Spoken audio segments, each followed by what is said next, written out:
Hey everybody, Shane here, Shoebox Legends.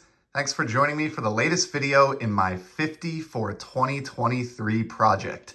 So it's been a little while since I touched on one of these or updated the project status, but essentially just sat down at the end of the year last year and made a list of 50 singles that I wanted to target in 2023 to try to bring at least a little bit of focus to my hobby pursuit.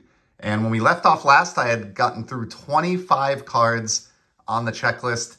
And today we are going to do 4 more entries to get us all the way up to 29. Definitely running behind pace, and I'm not going to get to all 50 at this point, given that we're in the month of October. But let's see how close I can get.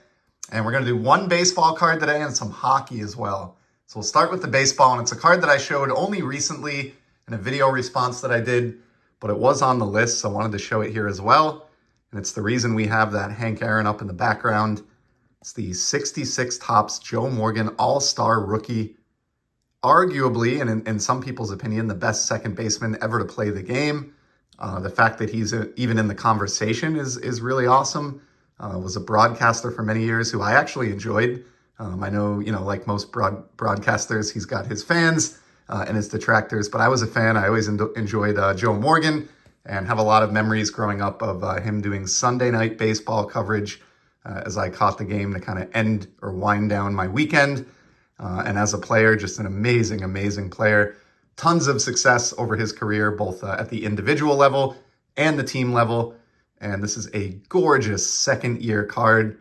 His rookie is a dual, a 2-player card in 65 Topps with the Colt 45s. And then here he is with the Astros and that glorious All-Star Rookie Trophy, which was, as good as it gets in this era in the 1960s into the early 70s.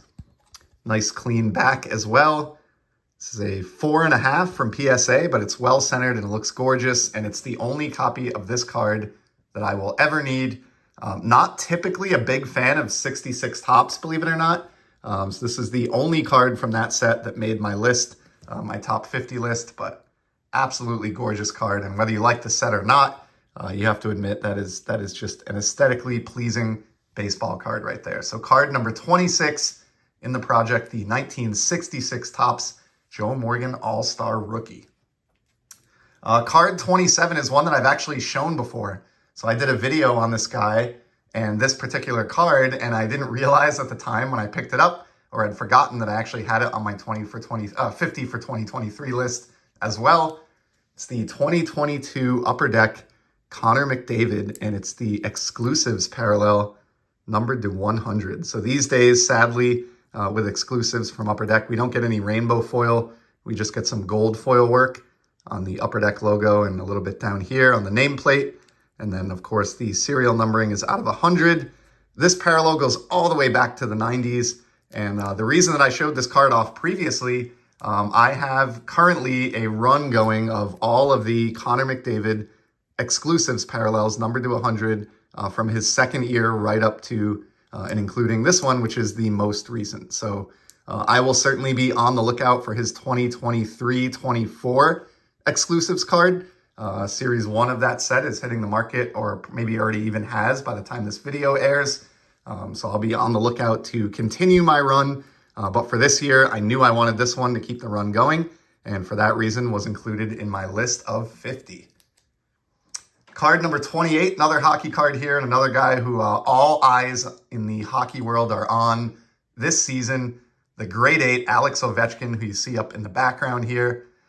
My favorite active player, and a guy that I've really been trying to collect quite a bit for the last maybe 5 or 6 years as he approaches Wayne Gretzky's career goal total, once thought untouchable. And while I didn't have a specific Ovechkin on the list in this case, I just put one item on there that was a significant Ovechkin card, preferably graded. And what I ended up settling on was a beautiful card from the time when Panini had an NHL hockey license. Check this out. From 2013, Panini Select. This is the Prism, which is essentially a refractor. Look at the etching on this card through the uniform. Good God, that is insane etching from Panini. It just shows you what card companies could do even 10 years ago. This card is a decade old now, And in my personal opinion, it looks better than any shiny card or most shiny cards coming out here in 2023, 10 years later. But just, I mean, insanity. It's got a nice team color match with some red in the background here. That silver border that just really pops. And that amazing Panini shine. I've talked about it many times here on the channel, but I'm just a huge fan of the cards that they produced during the brief era where they had an NHL license. And this Select Silver or Select Prism is, right atop the list in terms of just gorgeous, gorgeous looking Alex Ovechkin cards. I've wanted one of these for a long time. Never managed to make it happen back 10 years ago when the set came out, even though I was collecting hockey at the time. And feels really good now to go back and score one of these in retrospect. And these have definitely come down in price, despite Ovechkin getting a lot more attention from collectors due to his goal accumulation. I've seen copies of this in a PSA 9 just like this one listed recently for like only $50 or $60. I think I paid $75 for this and I thought that was a good deal a couple months back, but you can get these even cheaper now. So if you are looking for an Ovechkin card from this era or you're an OV collector, you could do a lot worse than the Select Prism or Silver Ovi. Just awesome stuff there. Looking forward to seeing how close he can get to Gretzky as this year unfolds. And then the 29th card overall and the fourth and final card in today's video is a Mark Messier card. So you see his rookie up in the background. That's a card that I picked up last year when I did a big fish challenge to myself, which was one big card every month for the year 2022. This year I did the 50 for 2023 list with cards that are a little bit smaller. And I decided, you know what, my Messier collection is it's not very filled out. He's a little bit underrepresented in my collection compared to his greatness on the ice and his importance in the history of the game. So just like I did last year, decided to pick up another Messier, and I figured, you know what, I landed the rookie last year. Let's go for the second year. So I found my copy finally. It took me all the way, 3/4 of the year to finally land it. But I scored the 1981 O-Pee-Chee Mark Messier. Great card here. This is a PSA 6, which is a lower grade than a lot of my 80s, early 80s hockey. Typically have 8s and almost exclusively 9s. But this card just looked amazing. And centering is a huge challenge on the 81 O-Pee-Chee set in general, and this card in particular. And I was really, really happy with how this one looks. It has some of that rough cut that O-Pee-Chee is known for, which I actually love on my O-Pee-Chee cards. It looked like they cut their cards with like wire back in the day or something, but just that is classic O-Pee-Chee. Love the image here.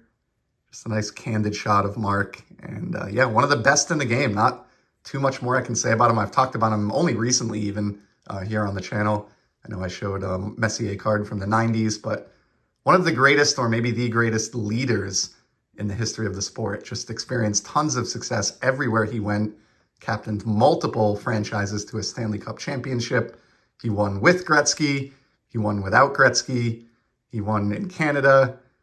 He won in the United States. I mean, he just did it all. And then on top of that, due to his longevity, he ended up near, a lot of the top of the scoring charts as well, and some of the all-time career records. So really happy to have this second year. Mark Messier back is very clean as well.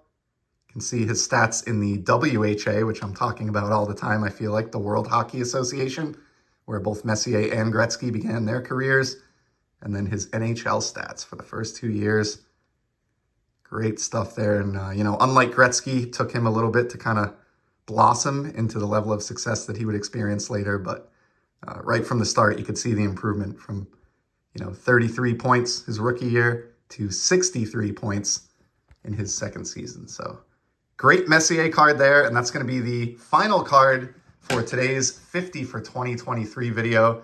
We are now caught up. I need to get back on eBay and see if I can hunt down a couple more from the list. 29 down, as many as 21 left to go. I'll be back soon with another update from this countdown and some more card videos in general. Until then, I hope everyone's enjoying the hobby. Take care.